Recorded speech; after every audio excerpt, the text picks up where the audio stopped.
Adenike bẹ̀rẹ̀ mọ́lẹ̀ kókóré o, Adenike bẹ̀rẹ̀ mọ́lẹ̀ kókóré. Orí rẹ̀ ò ní burú, kí rẹ̀ má mọ̀ sí kó sì má mọ̀ ẹ́ o, Adenike bẹ̀rẹ̀ mọ́lẹ̀ kókóré.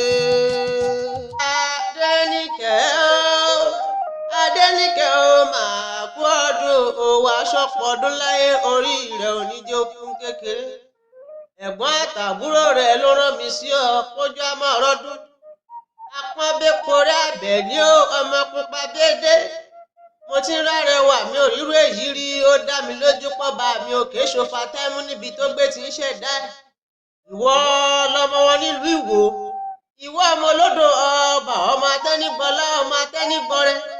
Ìwó tí ó nílẹ̀kùn bẹ́ẹ̀ ni ò ní kọ́kọ́rọ́, ẹrú wẹ́wẹ́ ni wọ́n fi ń délé nílé bàbá tó bí wọn lọ́mọ.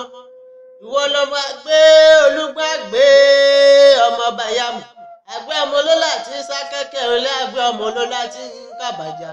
Ilé àgbẹ̀ ọmọ olólà tí ń wà kọ abẹ̀mọ àjòjì ṣẹnu abẹ jẹ́jẹ́jẹ́, àgbẹ̀ ọmọ olólà tí ń kú fìtìmọ́.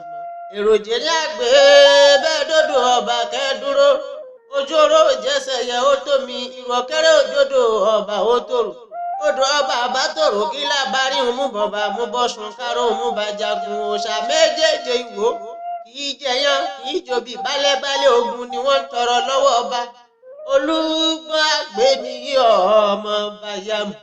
Ẹ̀gbọ́n àtàbúrò rẹ ló ní wí fún ọ wípé ọdọọdún ni láǹso lógúnlógún, ọdọọdún ni kànso lọ́gbọ̀nlọ́gbọ̀n.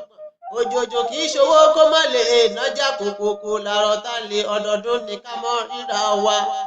Òkè òkè lẹ́múrú sí ìgbà ọdún kan ni.